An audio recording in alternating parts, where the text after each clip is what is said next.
सुप्रभातम। ज्ञान वैविध्य चैनल के माध्यम से काकड़ी आचार्य संस्कृत महाविद्यालय जसवंतगढ़ में आप सभी का हार्दिक स्वागत अभिनंदन।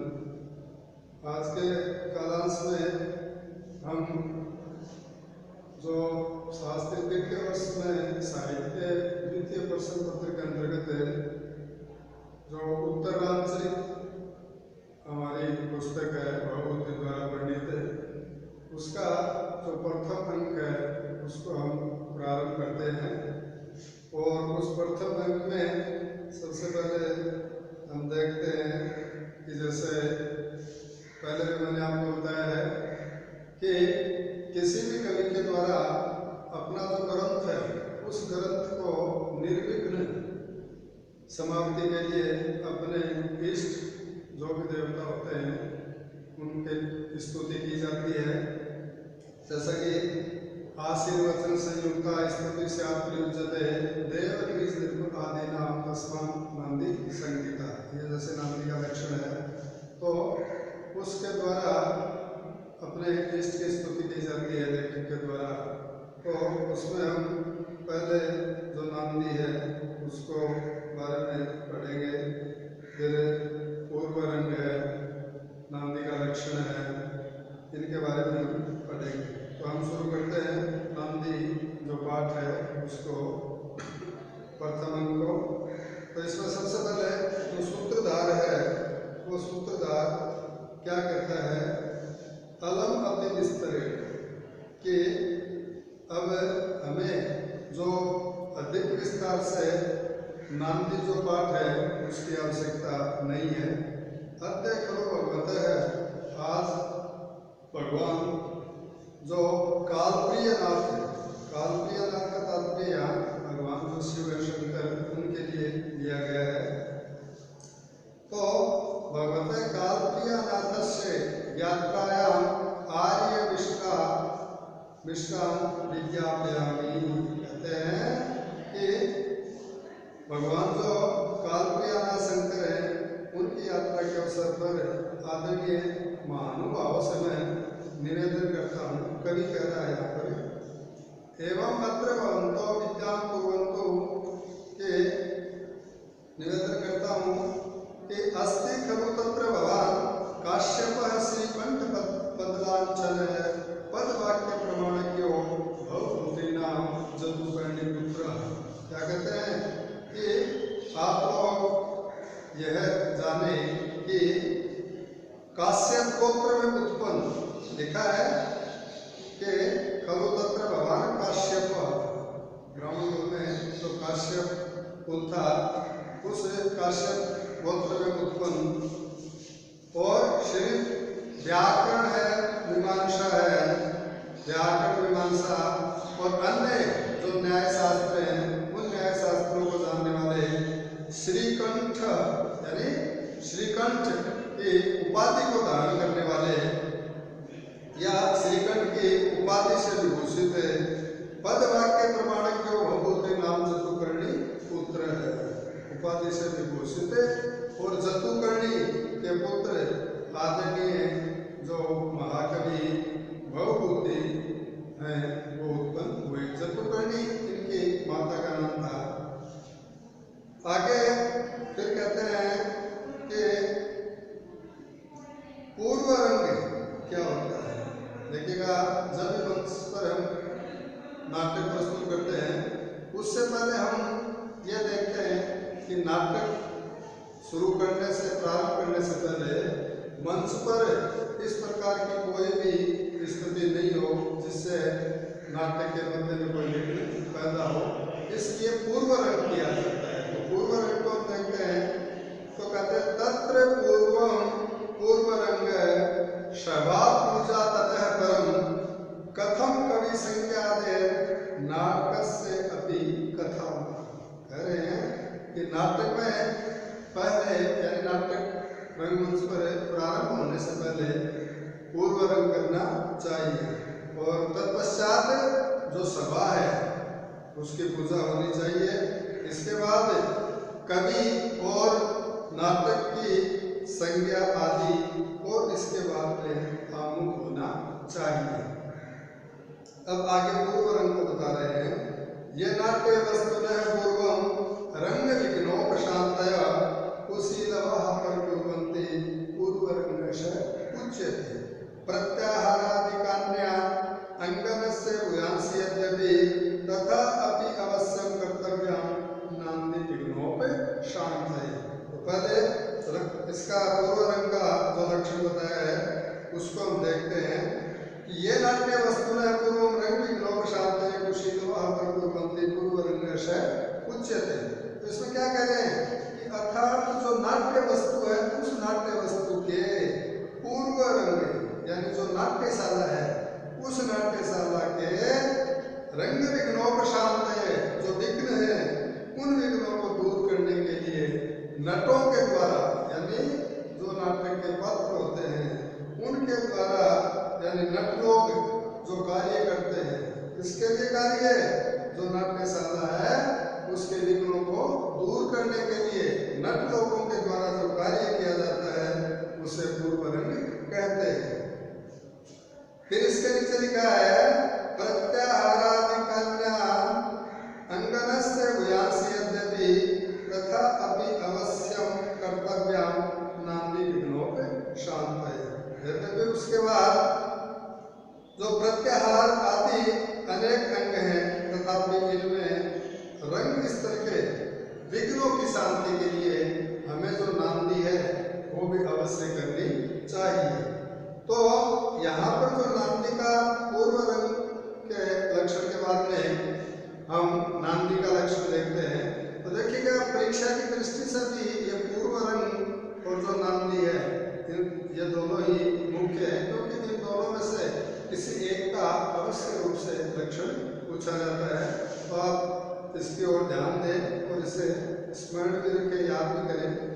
तो नांदी का लक्षण कर रहे हैं आशीर वचन संयुक्ता स्तुति स्यात् प्रयुज्यते देव द्विज नृप आदिना तस्मान नांदी इति संगीता। कह रहे हैं जैसे देव द्विज नृप आदिना, देव का मतलब यहाँ पर देवताओं से है, द्विज का मतलब यहाँ पर ब्राह्मण से लिया गया है, नृप का मतलब यहाँ पर राजा आदि से लिया गया है। तो कह रहे हैं कि देवता ब्राह्मण नृप आदि यानी राजा, उन राजाओं की जो आशीर्वचन संयुक्ता स्तुति से आप प्रयुज्यते, आशीर्वाद युक्त जो स्तुति की जाती है और इस के द्वारा ही की जाती है उसे नांदी कहते हैं। यानी पुनः देखिएगा एक बार, देवता ब्राह्मण राजा आदि के द्वारा आशीर्वाद युक्त जो स्तुति की जाती है, जो प्रार्थना की जाती है उसे नांदी कहा जाता है। और इस नांदी के जो मांगलिक वस्तु है वो क्या है देखिएगा, मांगल्य शंख चंद्राजयी कोक कैलव वंशिनी पदई युक्ता द्वादश अष्टाभिर्वा पदई। क्या कह रहे देखिएगा, इसे मांगलिक जो वस्तु हैं उनमें शंख है, चंद्रमा है, चक्रवाक है, कुमुद आदि का वर्णन होता है तथा इसमें द्वादश अष्टाभिर्वा पदई होता है। नांदी दो प्रकार की बताई गई है, जिसमें एक तो बताई गई है 12 पदों वाली और दूसरी बताई गई है 8 पदों वाली नांदी बताई गई है। इसके बाद में जैसे कहा भी गया है अभिनव गुप्ताचार्य के द्वारा कि अष्टाभिर 10 भीरवापी नांदी द्वादश भी पदई आसी नवष्क्रिया वस्तु निर्देशो वापी तन्मुखम। अर्थात नांदी में 8 या 10 या 12 पद होने चाहिए। इसमें आशीर्वाद, नमस्कार या कथा वस्तु का विधान होता है।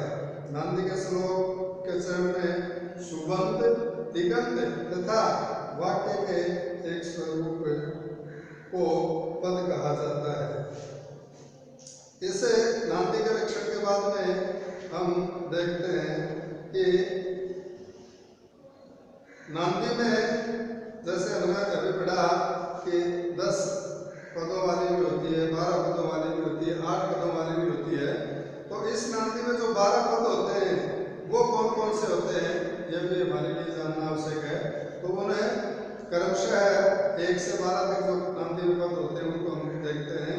तो पहला जो पद है वो है इदम, द्वितीय कविभ्यः, तृतीय पूर्वेभ्यः, चौथा नमो वाक्यम, पांचवा प्र, छठा शास्त्र, सातवां विन्ययम, आठवां देवताम, नौवां है ओवाचम, 10वां अमृताम, 11वां आत्मन है और 12वां जो है वो है कलाम। तो कहते हैं द्वादश पदी नांदी का प्रयोग करके कवि ने नाटक में आने वाले जो 12 स्त्री पात्र हैं उनका भी संकेत यहाँ पर कर दिया है। तो आगे इसके बाद में हम देखते हैं कि सूत्र किसे कहा जाता है। तो कह रहे हैं नाट्य से यद अनुष्ठानम तत्सूत्रम स्यात् सबीजकम रंग दैवत पूजाकृत सूत्रधार इति स्मृत। कह रहे हैं कि बीज के साथ नाट्य के अनुष्ठान को सूत्र कहा जाता है और उस सूत्र को धारण करने वाले तथा रंगमंच के देवता की पूजा करने वाले को सूत्रधार कहा जाता है। ये जो सूत्रधार है ये भी मोस्ट है। फिर लिखा वर्तनीय तया सूत्रम प्रथमम येन सूच्यते रंगभूमिम समाक्रम में सूत्रधार से उच्यते। दूसरा बता रहे हैं कि नाटक में होने वाली जो घटनाएं उन घटनाओं को जो सबसे पहले यानी सर्वप्रथम रंग मंच पर आकर सूचित करता है उसे सूत्रधार कहते हैं। फिर लिखते हैं कि नाट्योपकरणादीनि सूत्रम इति अभिधीयते सूत्रम धारयति इत्यर्थे सूत्रधारो निगद्यते। अर्थात नाटक के जो उपकरण होते हैं उन उपकरण आदि को सूत्र कहा जाता है और उस सूत्र को धारण करने वाला जो पात्र होता है या धारण करने वाले को सूत्रधार कहा जाता है। आगे फिर हम इसका जो प्रारंभ है उस प्रारंभ को हम देखते हैं। तो इस प्रकार आपको जो भी सूत्रधार है, सूत्र है, इनकी या पूर्व रंग है या नांदी है, इनकी जो व्याख्या से आपको अवगत कराया गया है उनको आप लक्षणों को याद करें। तो यहाँ पर अब हम पहले मंगलाचरण का श्लोक हम पढ़ चुके थे, उसके बाद में जो द्वितीय श्लोक है उससे हम आज प्रारंभ करते हैं। तो कह रहे हैं यम ब्रह्मा ब्रह्मणा इयम देवी वाग्वस्य अनुवर्तते उत्तरम रामचरितम तत्प्रणीतम परियोक्ष्यते। कह रहे हैं कि इयम देवी, इयम का देवी, इयम देवी सरस्वती। तो यहाँ पर कहते हैं इयम देवी, यह देवी, वाक वाणी के अधिष्ठात्री देवी भी कहा जाता है सरस्वती को, इसलिए यहाँ पर वाक जो पद है वो इनके लिए प्रयुक्त हुआ है। तो कह रहे हैं यम ब्राह्मणम, जो जिन ब्राह्मण यानी यहाँ पर ब्राह्मण का मतलब भवबुद्धि आदि से लिया गया है। तो ब्राह्मण जो भवबुद्धि है उनका ब्रह्मा का वश्या यानी वंशवर्धनी की तरह अनुवर्तते अनुसरण करती है। तत्प्रणीतम और उन्हें से निर्मित यानी भवबुद्धि से निर्मित उत्तर रामचरितम प्रयोक्ष्यते, उत्तर रामचरित्र का अभिनय किया जाएगा। पुनः एक बार इसका हिंदीवा देखिएगा कि यह देवी सरस्वती जिन ब्राह्मण भवबुद्धि आदि के वंशवर्धनी की तरह अनुसरण करती है उन महाकवि भवबुद्धि के द्वारा रचित उत्तर रामचरित का यहाँ पर अभिनय किया जाएगा। तो इसमें देखिएगा हमें जब हम व्याख्या करते हैं। इसमें प्रश्नों के अलावा व्याख्या भी आती है गद्यांश की और पद्य की। तो हम देखते हैं कि व्याख्या कैसे करें, ये हम सोचते हैं व्याख्या को हम ज़्यादा महत्व नहीं देते हैं। तो यह बात करते ही उचित नहीं है, क्योंकि इसमें पहले हम प्रसंग करते हैं, संदर्भ करते हैं, अन्वय करते हैं, व्याख्या करते हैं। इसमें फिर हम छंद भी लिखते हैं, अलंकार भी लिखते हैं, व्याकरणात्मक टिप्पणी भी लिखते हैं। तो यहाँ पर हम जो हिंदी शब्दार्थ है उनके हमें लिखने की आवश्यकता नहीं होती है। जो संस्कृत व्याख्या होती है वो ही अन्वय के पदों के अनुसार एक से अंतिम पद तक के उन शब्दों को पर्याय लिखने होते हैं। तो इसमें जो संस्कृत व्याख्या है उसको आप याद करें, और प्रस्तुत जो श्लोक हैं उनमें भी छंद क्या है, अलंकार क्या है, वो भी हम याद करें। इसके बाद में गद्यांश शुरू होता है, एषो अस्मि कार्यवशात् अयोध्या तदानीं इतनश्च संवृतः। कह रहे हैं कि यह मैं कार्यवश यानी अभिनय के लिए अयोध्या निवासी, और उस समय राम के अभिषेक के समय हो गया है। समन्तावलोक के चारों ओर देख करके भो यदा तावद अत्र होता है पौलस्त कुल धूमकेतो महाराज रामस्य अयं पट्टाभिषेक समयो रात्रिं दिवसं संहृतनान्दिकः तत्किम इदानीं विश्रांत चारणानि चत्वर स्थानानि। तो कह रहे हैं कि समन्तार अवलोक के चारों ओर देख करके कि अरे के लिए किसको संबोधित किया है, जो नाट्य के नटपात्र हैं उनको कह रहे हैं कि नटो, जब रावण कुल के लिए अग्नि के समान विनाशक माने जाने वाले राम भगवान जो रामचंद्र है, उन रामचंद्र के राज्याभिषेक के समय दिन रात नंदी का जो प्रयोग है, यानी नंदी का प्रयोग का मतलब जो मांगलिक संगीत है, उस मांगलिक संगीत का यहाँ पर हो रहा है। और फिर इस समय ये चौराहे चारों से शून्य क्यों है। तो इसके बाद में प्रवेश करके किसी नट का प्रवेश होता है। नट कहता है भाव का तात्पर्य यहाँ पर हे आर्य प्रेषिता ही स्वगृहान महाराज लंका शवर सुहृदो महात्मानः पल्वंग राक्षसाः शवादलोक स्थायिनश्च नानादिगंध पावना ब्रह्मऋषयो राजऋषयश्च यद समाराधे राधनायै तावतो दिवसां प्रमोद आसीत।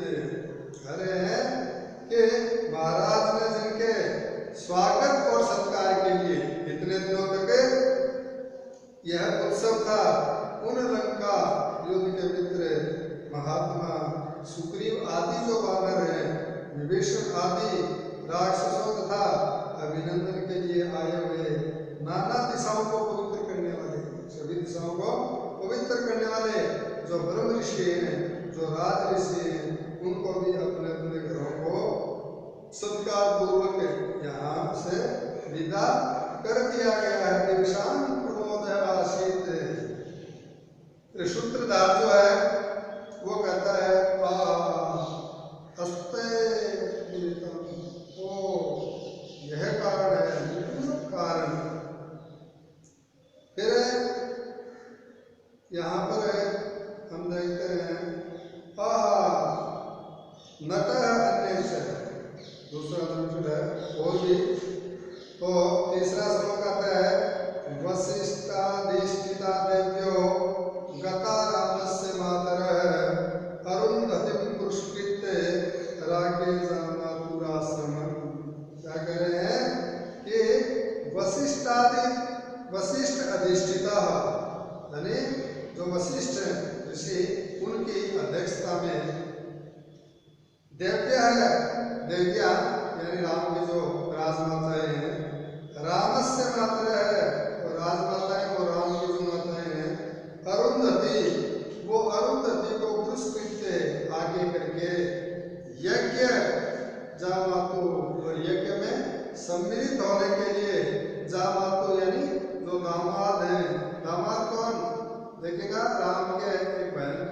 इसका नाम था शांता, और उस शांता का विवाह ऋषि श्रृंग थे उनके साथ हुआ था।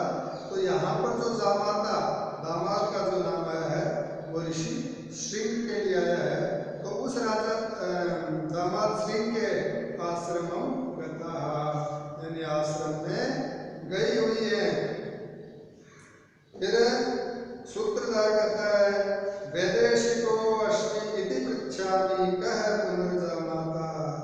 वैदेशिको अस्मि इति पृच्छामि, मैं परदेशी हूँ, यानी जानता नहीं हूँ, इसलिए पूछता हूँ कि कह पुनर्जामाता है कि ये दामाद कौन है।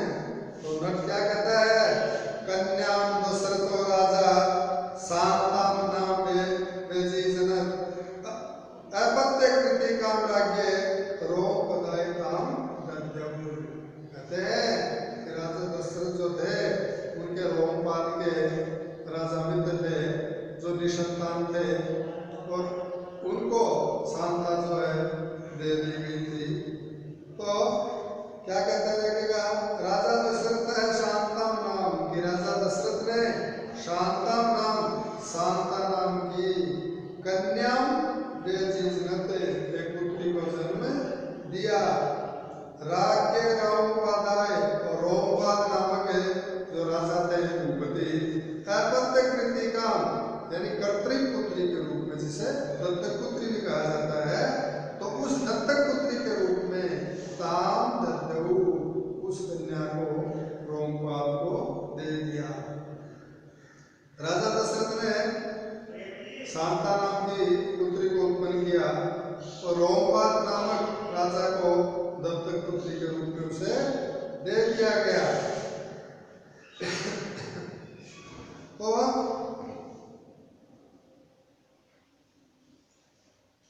यहाँ पर देखिएगा पद आया है अपत्य कृतिकाम, तो इसका मतलब समझते हैं कृता एवं कृतिका, अपत्यम चैषा कृतिका, अपत्य कृतिका काम अपत्य कृतिका, यानी जो कर्तृक पुत्री के रूप में गोद ली गई तो कन्या अथवा इसके गर्भ से जो संतान उत्पन्न होगी वह मेरी होगी। इस शर्त के साथ जो कन्या दी जाती है उस कन्या को अपत्य कृतिका कहते हैं। आगे देखते हैं, जो वाल्मीकि रामायण है उस रामायण में जहाँ शांता और ऋषि श्रृंग का वर्णन आया है वहाँ शांता का दशरथ की पुत्री का उल्लेख नहीं मिलता है, ठीक है ना। तो कहते हैं कि विषय का जो प्रस्तुतिकरण है उस प्रस्तुतिकरण के ढंग से ऐसा प्रतीत होता है कि शांता रोमपाल की ही पुत्री हो। फिर आगे देखते हैं हम कि विभांडक शुद्धस्ताम ऋषि श्रृंग के उपय में 13-12 वार्षिकम सत्रम आरब्धम तद अनुरोधा कठोर गर्भाम अपनी जानकीम विमुच्य गुरुजन तत्र जाता है। कहते हैं जो विभांडक ऋषि थे उन ऋषि के जो पुत्र थे वो ऋषि श्रृंग थे जिनका विवाह शांता के साथ हुआ था। उन्होंने 12 वर्ष में संपन्न होने वाले यज्ञ का आरंभ किया है। उनके अनुरोध से पूर्ण गर्भ वाली जो सीता है उस सीता को भी छोड़कर गुरुजन जो है वो वहाँ ऋषि श्रृंग के आश्रम में चले गए थे। सूत्रधार तब किम अने, तो इससे क्या, यही जाओ राजद्वारम एवं स्वजाति समयनोप इष्ठा में, अपनी जाति के व्यवहार के अनुसार हम लोग राजद्वार पर उपस्थित रहे। तो नरकदा देवी निरूपयन राज्ञ है, इसलिए आप राजा की सुपरिशुद्धात्मक स्थान स्तोत्र पद्धति भाव है। सुपरिशुद्ध यानी दोष स्तुति प्रणाली है, यानी सेवा की जो परिपाटी है, उस परिपाटी का आप विचार करें। उसके बाद में देखिएगा क्या कहते हैं, शूद्रेव भार्या शूद्रस्य शाच स्वाच विषय स्मृते ते च स्वाचैव राज्ञस्तु ताश्च स्वाच अग्रे जन्मनः। जैसा कि यहाँ पर द्वादश वर्षाणी भाव इस अर्थ में तम दिष्टो मृतो भूतो भावी, इस सूत्र में ठय प्रत्यय होता है और अनुशति का आदि नाम से में उभय प्रवृत्ति होती है। तो इससे आगे हम देखते हैं, तो सूत्रधार जो है वो कहता है मारीष हे आज्ञे सर्वथा व्यवहर्तव्यम कुतो हे वचनीयता यथा स्त्रीणाम तथा वाचाम साधुत्वे दुर्जनो जन है। क्या कह रहे हैं कि सर्वथा व्यवहर्तव्यम, कि सभी प्रकार से हम लोगों को या प्रत्येक व्यक्ति को व्यवहार करना चाहिए। अवचनीयता कुतः, निर्दोषता कहाँ है, ही जन है, क्योंकि इस जन लोग यथा स्त्री नाम, जैसे जो स्त्रियों का चरित्र है उस स्त्रियों के चरित्र के संबंध में, तथा उसी प्रकार वाचम वाणी को साधुत्व निर्दोषता में दुर्जन है, यानी दोष दिखाई देता है या दोष होता है। तो कह रहे सभी प्रकार से व्यवहार करना चाहिए। भला निर्दोषता भला कैसे हो सकती है, क्योंकि मानव जिस प्रकार स्त्री के चरित्र के विषय में शंका करता है, उसी प्रकार वाणी की निर्दोषता में भी दुर्जन है, वो दोषवर्ती होता है। तो यहाँ इस श्लोक में कवि ने कहा है कि चाहे जैसा व्यवहार किया जाए परंतु निर्दोषता संभव नहीं है, क्योंकि दूसरों का दोष देखना मनुष्य का सहज स्वभाव है। इस कथन के द्वारा कवि स्वाभिमत दो संकेतों को करता है। एक तो वह यह इंगित करता है कि सीता देवी परम साध्वी पति प्रेरणा सिद्धि साधी नारी है, वे सर्वथा निर्दोष है, परंतु राक्षस राज रावण के यहाँ रही है, अतः उनके विषय में लोगों का संदेह है। परिणामतः राम को उनका निर्वासन करना पड़ता है। इसी मूल वस्तु पर संपूर्ण नाटक आश्रित है। अब आगे नाटक को कहते हैं अति दुर्जनम इति वक्तव्यम, ऐसे दुर्जन को तो अत्यंत दुर्जन यह कहना चाहिए। श्लोक आता है मेरे, दैव्या अपि ही वेदेया सात वादो यतो जन रक्षो ग्रह स्थिति मूल अग्नि शुद्धत्व निश्चय। कह रहे हैं ये तो क्योंकि जन है दैव्या वेदेया, लोग है वो देवी जो वेदेय सीता है, उस सीता के भी सात वाद रक्षो ग्रह स्थिति निंदक है, क्योंकि उन्होंने राक्षस के घर निवास किया है और इसी कारण से यही निंदा का कारण है। अग्नि शुद्ध, अग्नि शुद्धि के विषय में तो अनिश्चय है, लोगों को निश्चय नहीं है।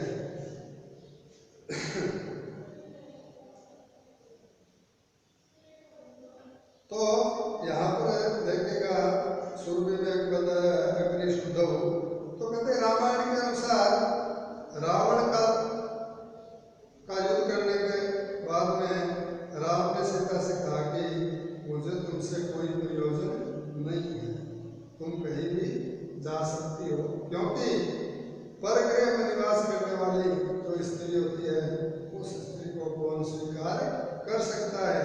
राम के इस कथन को सुनकर सीता ने लक्ष्मण से कहा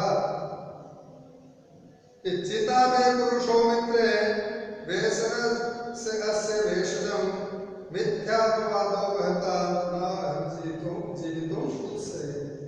लक्ष्मण के द्वारा वैसा किए जाने पर सीता ने अग्निदेव से प्रार्थना की और वो अग्नि में प्रविष्ट हो गई। सूत्रधार कह रहा यदि पुनर्यम किम वदन्ति महाराजं प्रति संदेह तत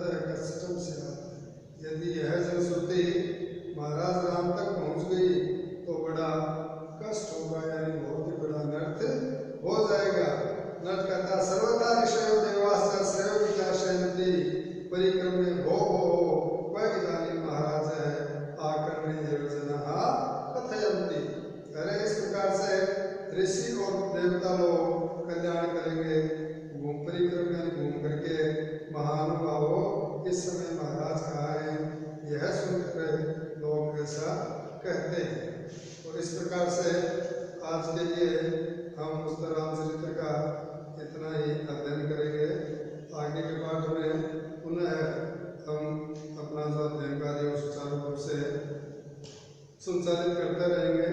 आप भी इसी के साथ साथ